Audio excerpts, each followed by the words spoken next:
Secretary Remulla, and let me thank Secretary Remulla for being physical present dito sa Senado para ma-assure natin na unang-una, ang Senado ay tahimik, orderly, at walang untoward incident na mangyayari. Personally ako humingi ng tulong kay Secretary Remulla para masigurado natin na ang premises ng Senado ay laging protektado at orderly. Pero nababalitaan ko rin kanina papunta dito galing ng nasa sasakyan ako, maraming mga grupo na nag-organize, maraming mga grupo na magra-rally dito. Maraming mga empleyado tayo, no, na medyo kinakabahan. No? So we need to assess the situation. But meron ng threat coming from your colleagues or from another senator na manggugulot today, sir? That's why Sec. John Vic is here? No, ito preemptive action to. Wala kaming tinuturo kung sino manggugulo, anong grupo manggugulo. Preemptive to. So lahat ito ay preemptive action. Walang arrest rin si Sec. Jan. Wala naman. Sir, balikan ko lang yung ano. Senator Alan Cayetano since last time. Hindi pa kami nakakapag-usap, but I plan to extend my hand to all the senators, no? Whether majority, minority, but of course in this case the new minority. At importante ngayon buo ang Senado at nagtatrabaho ang Senado. So marami rin naman sa mga minority, mga personal na kaibigan natin, si Senator Joel Villanueva, Senator Marcoleta, mga personal na kaibigan natin. So I would appeal to their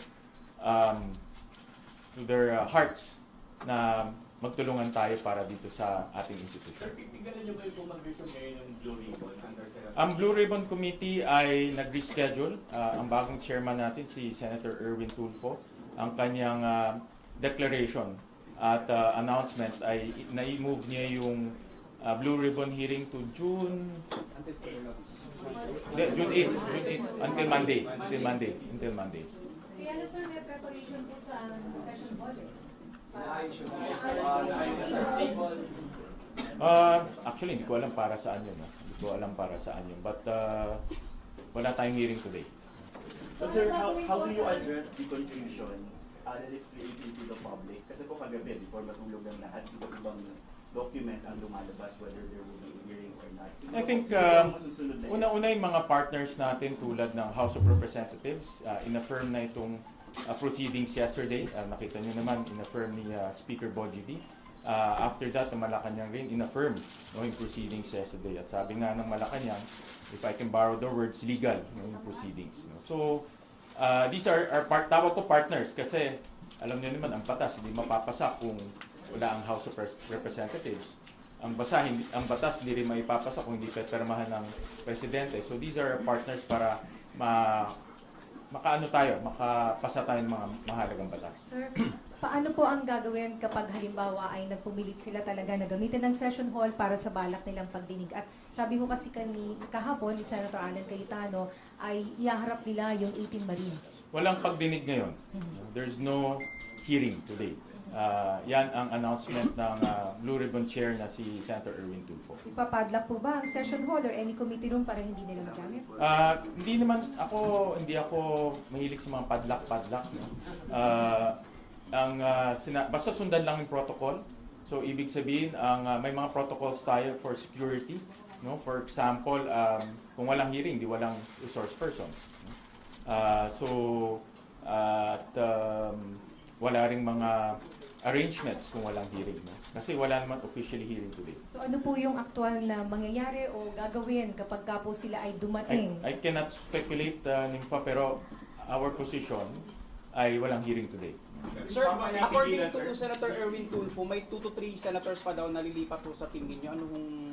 Can you Mas confirm? maganda tanungin si Senator Tulfo. Mas maganda yung kanyang antena sa ganyan. No?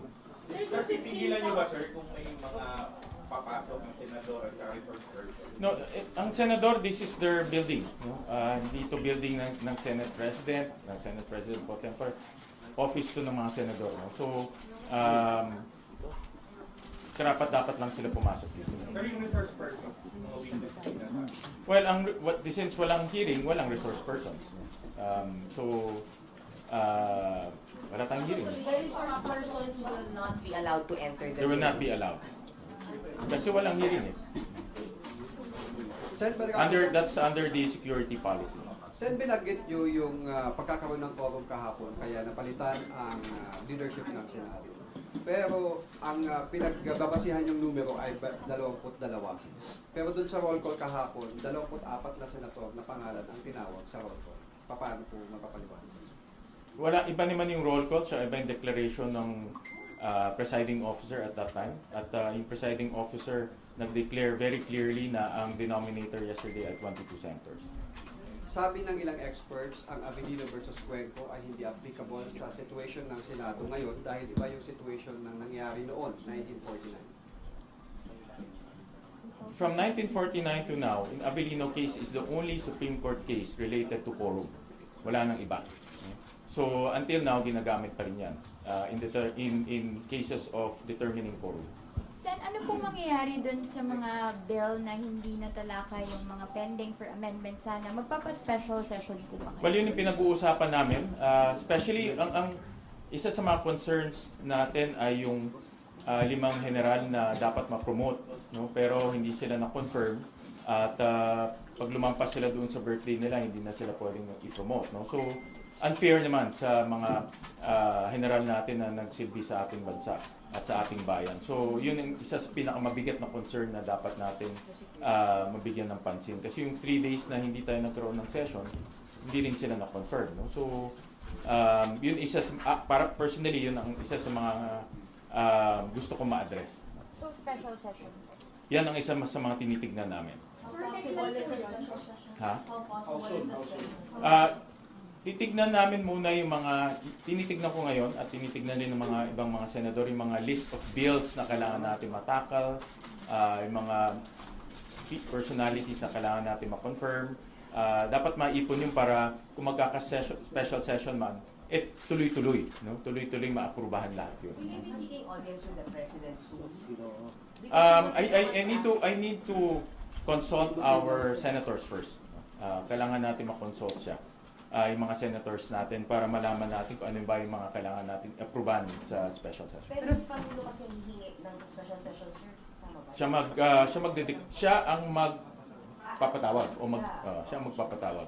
So both houses? Both houses yun. So that's a good point. We also need to coordinate with our counterparts, ang House of Representatives, kung ano pa yung mga natitira nilang mga bills, ano pa yung mga kailangan nilang gawin. Sayang, kasi kung nag-special session tayo, make sure ma-maximize na natin yung oras. Sayang eh. So, paano po ba Blue Ribbon? Kasi kagabi naglabas si Senator Erwin as the new Blue Ribbon Committee Chair ng notice that the Blue Ribbon Committee hearing today is postponed until further notice. Yung kanyang notice kagabi is postponed yung hearing ngayong araw until further notice. I believe he will. Ibig sabihin ba nito, No, sir? I will believe he will issue another announcement. Based on my conversation with him, Monday ba? June 8? No? June 8. Monday ang kanyang target.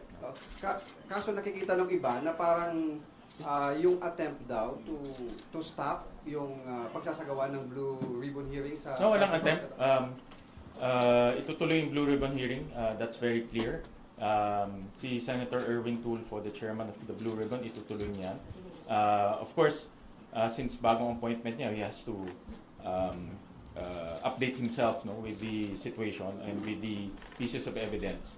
So, itutuloy niya. Sir, si Senator Alan Peter Cayetano naglalabas din ng instructions sa OSAA, sa mga empleyado. As we speak now, sino dapat ang pakinggan ng mga empleyado ng mga OSAA doon sa mga instruction na ibinibigay? Dahil dalawa po yung lumalabas na instructions. Well, duly elected ng majority. Of course, si Secretary Ray Bantug, ang duly elected secretary natin. Ang ating Sergeant at Arms, si General Corpus. Wala siya dito. Si General Corpus. And of course, yours truly, bilang the SP pro tempore. Sir, masasabi bang stable na ang Mike Senate po. kung dala-dalawa po kayo ni Mike Senator Alan who are giving orders? Specifically kagabi, naglabas po siya ng Ma'am, memo Mike. tuloy yung Blue Ribbon. After an hour, naglabas po kayo ng memo na work from home. So how stable is Senate with two leaders ordering the split? Yeah, that's why I'm reaching out to our to all our senators. No? Hindi naman ako, like I said, hindi ko tinitignan majority, minority. Let's work together. No? Importante na nagtatrabaho tayo. We want to go back to work. Gusto natin na maayos ang takbo ng Senado. Pantay-pantay naman kami na gusto na natin magtrabaho. No? So, I think common goal yan ng any senator. So ano po ang report sa inyo? Nag-comply po ba yung Senate employees and saan dun sa inyong directive? Like yung work from home muna and yung mga... Yes, I think so. I think so. Pasok ko lang. Actually, may meeting kami ngayon ni Secretary on the situation, and I appreciate si Sec John Vic ay nandito rin to para bigyan kami ng update on the situation. So, after this, trabaho na. I believe so. Hindi pa, medyo bago pa lang eh. So, yeah, I have to get... Pero yung broom secretariat, sir, hindi po dito sa pinatawag na hearing. walang hearing ngayon eh, so walang secretariat na pupunta. Sir, kung office ng mga senador po ang Senate, bawal lang po yung resource persons to enter the session hall, pero pwede sa opisina ng mga senador? Meron tayong protocols for visitors and guests. So sundan lang yung protocols, no. Guys, ang importante dito masundan yung protocols, no? Masundan yung procedure natin. Gusto natin safe, orderly ang Senado. Senator, picking up Gusto from- natin lahat ng pumapasok dito sumusunod sa mga patakaran natin. Senator- Dahil hindi magulo. Senator, picking up from the 2020 House fiasco, nag-hold sila ng session outside of the Batasan. And what will happen if magkaroon ng ganong instance for committee hearing or perhaps a session na The most plenary? important is quorum. And quorum needs numbers. We have 12, they have 10. no? And the minimum number for quorum is 12. How about for a committee hearing? Committee hearing, if you listened yesterday, all seats vacant. So lahat ng chairman vacant except doon na na-appoint yesterday. In fact, walang mga members kasi all seats pati members ay vacant. So should the PIA or the Cayetano block hold the Blue Ribbon Committee outside of the Senate, that wouldn't be recognized? Sa Senate, the senators are not precluded from holding meetings, from holding consultative hearings. Ako, ang dami kong naka-line up na consultative meetings in the next few days with the farmers, transportation group, the NBS, logistics group because of inflation. So these are my own initiative na imi-meet ko yung mga different stakeholders to hear their voices and yung mga problema na nararanasan nila. So, yan, trabaho yan ng mga senador. So, regardless kung anong committee ka, regardless kung anong interest mo. Kami po. Senator, Okay. Will you invoke the same na sinabi po ni dating Senate President Drilon na yung 2015 kasama sina Senator Cayetano na ginamit yung same 12 majority? Correct. I So- cited that yesterday in my explanation na hindi bago yung 12 na may quorum. In 2015 meron na ganyan, and I believe kanina meron mga document ako nakita na hindi lang pala 2015 but many times. No? I just need to confirm yung mga years, but definitely 2015 12 lang yung senators to determine a quorum. Sir, can we gear towards the impeachment issue? Kasi isa yan sa inaabangan. Will you also be the one to preside? Well, under the rules, since ang Senate President pro tempore ay assumes the acting Senate President, tayo ang magpe-preside ng impeachment. But I will also, since again, bago lang tayo, I'll also talk to the Secretary to see the schedule. Sir, so magre-re-oath kayo, sir? Paano ba? Mag-oath taking ulit ang impeachment court dahil kayo na ang presiding officer? Yes. When will this happen, sir? Well, I have to consult with the clerk of court, no? Kung ano yung mga procedures, no? But definitely pagbukas ka lang mag-oath. Sir, hanggang kailan po kayo acting SP? May usapan po It's possible that, ano yun, sir? Sorry po. Kung may 13, no, pwede sa special session yan, for sure. No, but wala pa tayong pinag-uusapan pa all of these things. So, Sen, kahapon na aprubahan yung Senate resolution na nagpupush para sa pag-i-elect ng presiding officer para sa impeachment court. So, ibig sabihin nakapag-elect na sila, which is you, kayo po ba ang na-elect? No, walang election yesterday. No, we just amended the rules.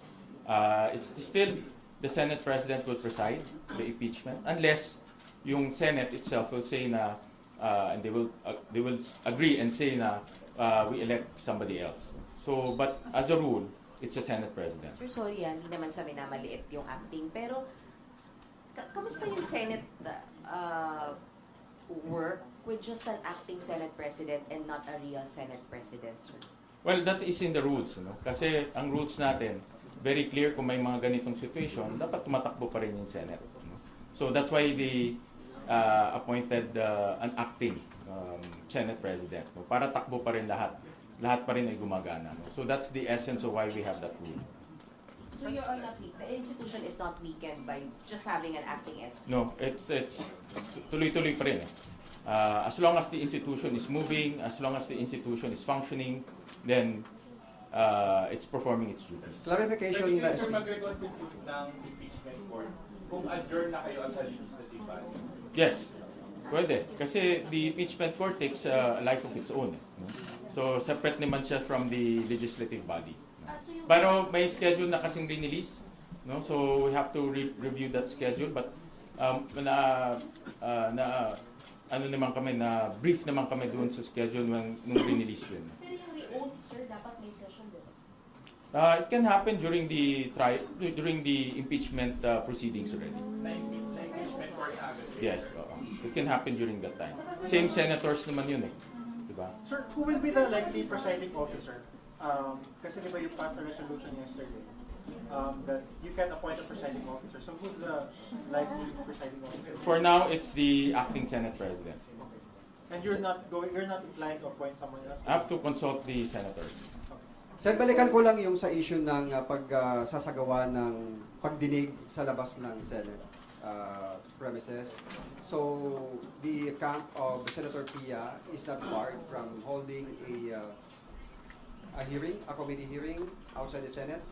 A hearing kasi may procedure yan eh. Mag-release ka ng invitation 3 days ahead, tapos i-advise mo yung legislative office to set it up, dapat may mga stenographers, etc. No? So, but meetings you can. No? Ang meetings mas liberal ang process. No? You can ask for a meeting or a consultative meeting 1 or 2 days ahead. No? So, or 1 and 2 days after. Pero kung related siya sa Blue Ribbon, yung kanilang isasagawang meeting outside the Senate, are they required to submit the report sa mismong It's Blue Ribbon it's Committee? option na yan ng who will preside over the meeting. Okay? Okay tayo, guys? Sir, di ba nag-approve kayo ng resolution para amyendahan ang impeachment rules para sa gayon ay pwede pong mag-preside ang iba, kasi tabang ba nasa rules dapat Senate President, so since walang Senate President. So, kailan niyo po maaaprubahan yung amendment doon sa rules? At Aprobahan na. ano, I mean sir, di ba sa impeachment court mismo yung kinakailangan aprubahan yung rules? Hindi. Kahapon inaprubahan namin yes, yung sir, sa plenary, yes, mag-amend. yes. Pero hindi po ba yung kailangan aprubahan ulit habang na. nakakonvene kayo sa impeachment court? Hindi na kailangan. So kahapon is already good to go. And then, kailan po mangyayari yung panunumpa ninyo bilang presiding officer ng impeachment court? Pag open na ng impeachment. Okay, sa July 6. Pag open na ng impeachment proceedings. And it remains to be on July 6? For now. Kasi we have to, I think yan yung, that is based on the original schedule, and I think, okay, for me, the original schedule is feasible.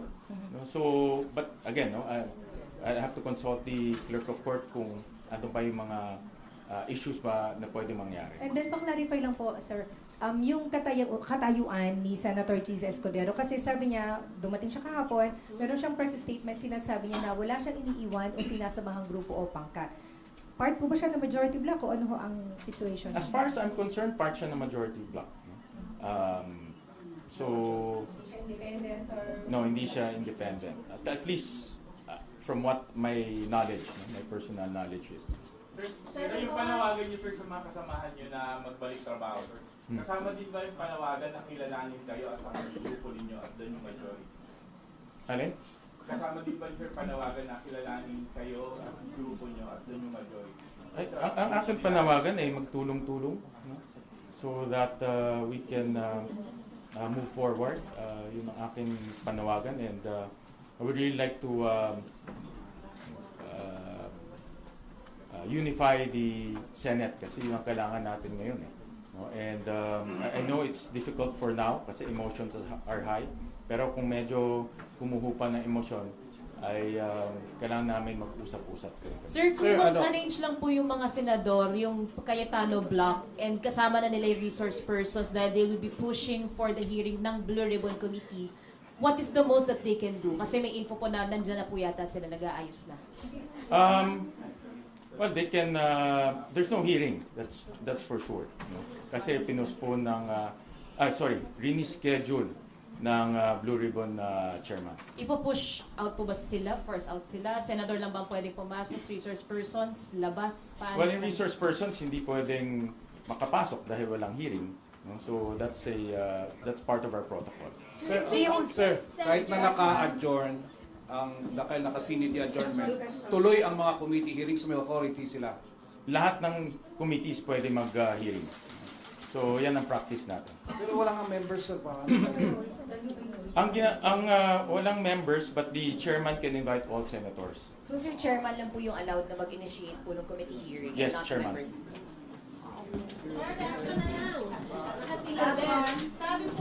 Sabi po ni Senator Alan Peter Cayetano ay tuloy ang hearing